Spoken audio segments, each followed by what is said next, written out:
आज का आजाद सिपाही अखबार आपने पढ़ा क्या? पढ़ते रहिए अपना लोकप्रिय दैनिक अखबार आजाद सिपाही। नमस्कार, आजाद सिपाही के प्राइम बुलेटिन में आपका स्वागत है। मैं हूं राहुल सिंह। आज की प्राइम की प्रमुख खबर कुछ इस प्रकार है। देश की पहली श्रमिक special flight I Ranchi. Mumbai से 174 मजदूर लौटे, बोले सपने में भी नहीं सोची थी हवाई यात्रा। दूसरी खबर, मुख्यमंत्री हेमंत सोरेन ने छात्रों के प्रयास को सराहा, कहा दूसरे भी इससे प्रेरित होंगे। तीसरी खबर, नक्सली और पुलिस के बीच मुठभेड़, एरिया कमांडर चंदा समेत पीएलएफआई के 3 नक्सली ढेर। चौथी खबर, रंगदारी मामले में ढुल्लू को सीएम राहत कोष में 10,000 जमा करने की शर्त पर जमानत। पांचवी खबर, 3 साल की मासूम से दुष्कर्म के दोषी को 20 साल की सजा। छठी खबर, रिश्वत लेते बगोदर के जरमुने पंचायत के मुखिया और सचिव गिरफ्तार। सातवीं खबर, हिंदपीढ़ी के कुछ मोहल्ले कंटेनमेंट जोन से बाहर, हटाई गई बैरिकेडिंग। आइए अब सुनते हैं खबर विस्तार से। झारखंड सरकार और नेशनल लॉ स्कूल बेंगलुरु के पूर्ववर्ती छात्रों के संयुक्त प्रयास से देश की पहली श्रमिक स्पेशल फ्लाइट मुंबई से रांची पहुंची। इससे झारखंड के 174 प्रवासी मजदूर लौटे। गुरुवार सुबह 6 बजे फ्लाइट मुंबई एयरपोर्ट से उड़ान भरी और 8:30 बजे रांची एयरपोर्ट पर पहुंची। वापस लौटे प्रवासी मजदूरों के लिए हवाई यात्रा किसी सपने जैसी थी। रांची एयरपोर्ट से बाहर निकलने पर मजदूरों ने इसके लिए राज्य सरकार और लॉ स्कूल के पूर्ववर्ती छात्रों को धन्यवाद दिया। मजदूरों ने कहा कि उन्होंने सपने में भी नहीं सोचा था कि वे कभी हवाई यात्रा करेंगे। हालांकि रोजी रोटी छिन जाने की कसक भी मजदूरों के चेहरे पर साफ दिखी। प्रदेश के विभिन्न जिलों से मुंबई गए मजदूर अपना सब कुछ खोकर वापस घर लौटे हैं। छोटे छोटे बच्चों के साथ रांची एयरपोर्ट पहुंचे 174 मजदूर के चेहरे पर चिंता की लकीर साफ दिखाई दे रही थी। दरअसल कोरोना संकट ने इनकी परेशानी कई गुना बढ़ा दी है। मजदूरों ने बताया कि मुंबई में उनमें से कोई गाड़ी चलाकर परिवार चलाते थे, तो कोई दाई का काम, तो कोई फैक्ट्री में गार्ड की नौकरी करते थे। उन्होंने कभी सोचा भी नहीं था कि हवाई जहाज पर चढ़ेंगे। रांची एयरपोर्ट पहुंचे इन मजदूरों को खाना पीना देकर जिला प्रशासन ने बस से संबंधित जिले के लिए रवाना किया। बता दें कि मुंबई से 180 प्रवासी मजदूरों को रांची आना था, लेकिन 6 लोग मेडिकल अनफिट होने के कारण आने से वंचित रह गए। अब नजर डालते हैं आज की दूसरी प्रमुख खबर पर। मुख्यमंत्री हेमंत सोरेन ने लॉ स्कूल बेंगलुरु के पूर्ववर्ती छात्रों का आभार प्रकट किया है। मुख्यमंत्री ने कहा कि कोरोना से संघर्ष में आप जैसे सक्षम सहयोगियों का खुद सामने आकर जरूरतमंदों की मदद करने से जहां एक ओर मानवता की भावना प्रबल हुई, वहीं दूसरी ओर आपके कार्यों से प्रेरित हो अन्य कई व्यक्ति एवं संस्था भी भविष्य में मदद को सामने आएंगे। बताते चलें कि नेशनल लॉ स्कूल बेंगलुरु के पूर्ववर्ती छात्रों झारखंड एवं महाराष्ट्र सरकार के अधिकारियों के अथक परिश्रम से गुरुवार को 174 श्रमिक सकुशल अपने घर लौटे।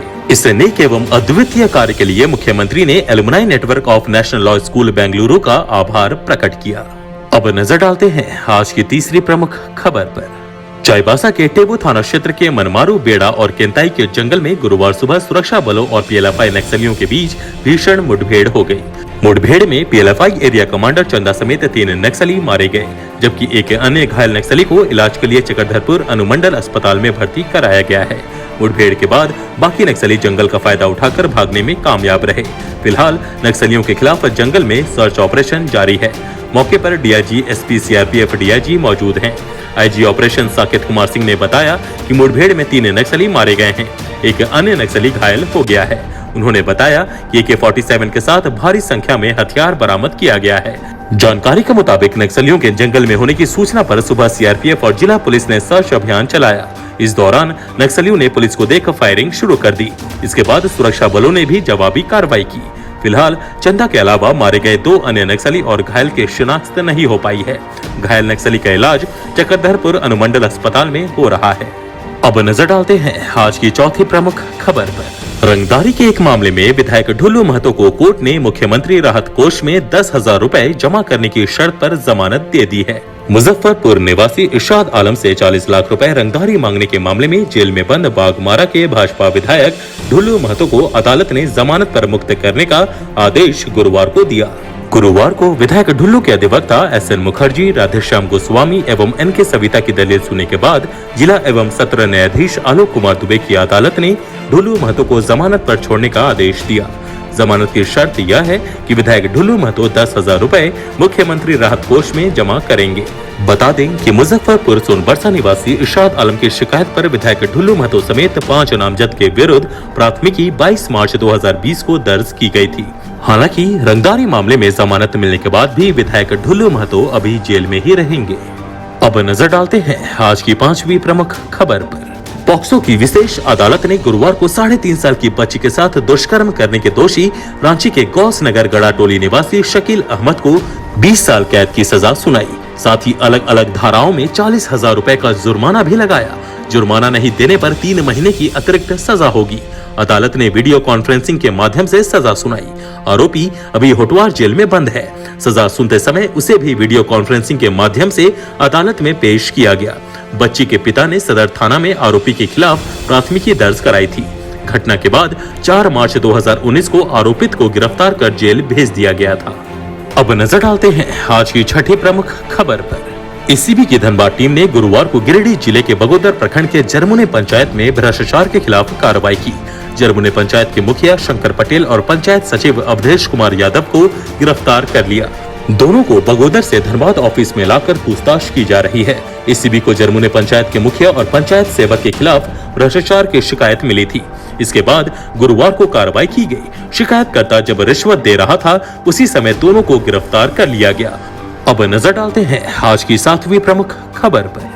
पिछले 65 दिनों से कोरोना संक्रमण से बचाव के लिए कई तरह की बंदिशों में जी रहे हिंद पीढ़ी के लोगों के लिए राहत भरी खबर है। हिंद पीढ़ी के कुछ मोहल्ले को कंटेनमेंट जोन से मुक्त कर दिया गया है। इसके बाद वहां लगी बंदिशें भी हटा ली गई हैं। हिंद पीढ़ी में कंटेनमेंट जोन को छोटा कर दिया गया है। हिंद पीढ़ी के मुजाहिद नगर, निजाम नगर, छोटा तालाब और नूर नगर इलाके को कंटेनमेंट जोन से मुक्त कर दिया गया है। बुधवार की देर रात प्रशासन की ओर से निर्णय लिए जाने के बाद बैरिकेडिंग को खोल दिया गया। रांची डीसी ने पहले ही घोषणा की थी कि हिंद पीढ़ी के कंटेनमेंट जोन को छोटा किया जाएगा। स्वास्थ्य विभाग की गाइडलाइन के हिसाब से हिंद पीढ़ी के कुछ इलाकों को रांची जिला प्रशासन ने कंटेनमेंट जोन से मुक्त किया है।